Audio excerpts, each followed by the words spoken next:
अस्सलाम वालेकुम रहमतुल्लाहि व बरकातुहू। मेरा नाम डॉक्टर रियाज़ुद्दीन है।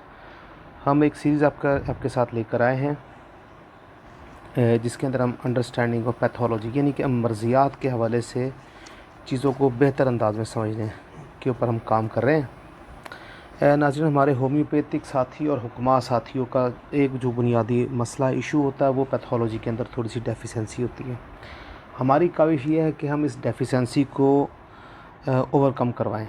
इसके लिए हमने तारुफ़ी प्रोग्राम शुरू करवाए हैं, उसके मुख्तलिफ़ सीरीज़ हमने शुरू की। ये जो सीरीज़ हमारी चल रही है ये अंडरस्टैंडिंग ऑफ लीवर है, यानी लीवर और लीवर के नज़दीक के जो गदूद हैं हम उनके ऊपर बात कर रहे हैं।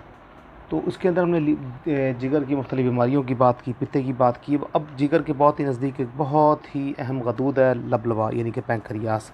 आज हम उसकी बात करेंगे, बहुत ही मुख्तसर बात करेंगे। इसके ऊपर बात करना बहुत ज़रूरी है क्योंकि लबलबे की सोजिश से बहुत सारे अमराज पैदा होते हैं।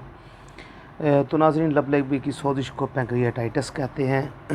इस मर्ज़ में लबलबे में सोजिश हो जाती है और उसके साथ दर्द होता है, वॉमिटिंग और नौज़िया वगैरह भी होता है, डिस्पेप्सिया होता है। तकरीबन पित्ते की पथरी जैसी अलामत पैदा होती हैं, लेकिन उससे ज़्यादा सीवियर भी हो सकती हैं। इसकी अगर वजूहात को हम देखें तो ये पित्ते की सोजिश की वजह से भी ये मर्ज़ हो जाता है। नाज़रीन, आगे बात चलाने से पहले आपसे अर्ज़ करेंगे कि हमारे चैनल का नाम कसरुल हिकमत है। अगर आपने अभी तक इसको सब्सक्राइब नहीं किया तो सब्सक्राइब कर लीजिए। अगर वीडियो पसंद आए तो इसको लाइक और शेयर ज़रूर कीजिएगा।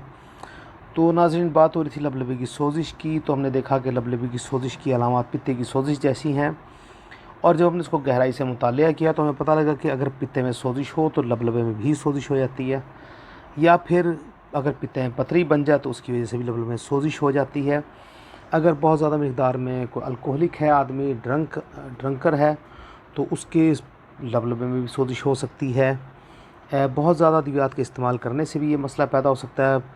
बुखार उतारने वाली अद्वियात एलोपैथिक जो उनका बहुत ज़्यादा इस्तेमाल भी लबलबे की सोजिश की वजह बन सकता है। लबलबे पर चोट लगने की वजह से भी सोजिश हो सकती है। सर्जरी की वजह से भी ये मर्ज़ होता है। वायरल इन्फेक्शन की वजह से भी ये मर्ज़ हो जाता है।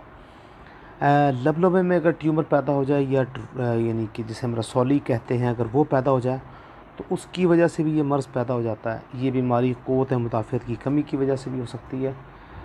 नॉर्मली क़ुव्वत मुदाफ़अत की कमी इसकी सबसे बड़ी वजह हो सकती है। इसमें जो अलामात होती हैं, अगर हम उनको बगौर देखें तो हमें पता लगेगा कि ये तमाम की तमाम वो अलामात हैं जो जिगर की कमज़ोरी के साथ ही पैदा होती हैं। जैसे पेट में दर्द होना, ये दर्द इतना ज़्यादा होता है कि पेट कमर की तरफ जाता है, और मतली और कैबी साथ होती है, पेट बढ़ जाता है, इसमें बुखार भी हो जाता है।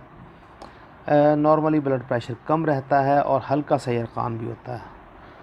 आंतों की हरकत कम हो जाती हैं क्योंकि पित्ते की सोजिश साथ साथ चल रही होती है।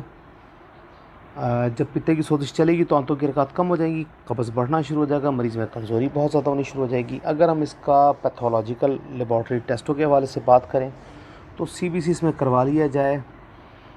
सीबीसी की जो वैल्यूज़ के अंदर यानी फ्लक्चुएशन होगी वो यकीनन लबलबे की सोजिश की तरफ इशारा करेगी। उसके अलावा पेट का अल्ट्रासाउंड है, पेट का एक्सरे है, पखाने का इम्तहान भी करवाया जा सकता है और पेशाब का इम्तहान भी करवाया जा सकता है। पेट के अल्ट्रासाउंड के ज़रिए लबलबे की तशख़ीस तो हो जाती है, लेकिन लबलबे का फंक्शन देखने के लिए खून में लबलबे के एंजाइम्स टेस्ट करने पड़ते हैं। इसके एंजाइम्स जो ग्लूकागॉन और इंसुलिन है, तो इनको भी देखना पड़ जाता है। अगर हम इसकी इलाज की तरफ बात करें तो नाज़रीन, होम्योपैथिक में इसके लिए बहुत ही शानदार अद्वियात हैं। सबसे पहली दवाई जो यूरियम नाइट्रिकम है, इसमें लबलबे की सोजिश और शुगर दोनों का मर्ज़ पाया जाता है। अगर सिर्फ जलन और सोजिश और मतली और इशू जो है वो गैर मुनज़्ज़म शुदा चिकनाइयों की वजह से, तो आयरस वर्सिकुलर इसके लिए दवाई हो सकती है। इंसुलिनम बहुत शानदार दवाई है। काली सल भी बहुत उम्दा काम करती है जबकि बुखार भी साथ हो। साइजीजियम में जबकि ज़ियाबितस सादा या ज़ियाबितस शक्री हो। अगर लबलबे की सोजिश, इंतहाई पेट दर्द और मरीज़ शौक की हालत में हो तो बेलाटोना से उम्दा कोई दवाई नहीं हो सकती। इसके अलावा आयोडीन है, फास्फोरस है। इसके अलावा एट्रोबिन सल्फ़ इसके लिए बहुत शानदार दवाई हो सकती है। नाज़रीन, अगर रात को लबलबे के मकाम पर दर्द और बुखार ज़्यादा हो, टाइफाइड की अलामत मौजूद हों, तो लेक्सस एक कमाल की दवाई है। रेस्टलेसनेस भी अगर साथ मौजूद हो तो आर्सेनिकम अल्फा का इस्तेमाल करवाया जा सकता है, बहुत ही उम्दा तरीके से इस्तेमाल कराया जा सकता है। लेकिन अगर सिर्फ शुबा हो और क्लियर ना हो रहा हो कि ये मर्ज़ क्या है, तो नेट्रमसल से इसकी तशख़ीस करने में मदद ली जा सकती है। नाज़रीन, उम्मीद है कि आपको ये टॉपिक समझ आ गया होगा। अगर कोई सवाल आपको समझ ना आए तो टेलीफ़ोन नंबर पर दर्ज है, आप हमें कॉल करके या व्हाट्सएप के ज़रिए आप हमसे रब्ता करके मज़ीद तफ़सीलात ले सकते हैं।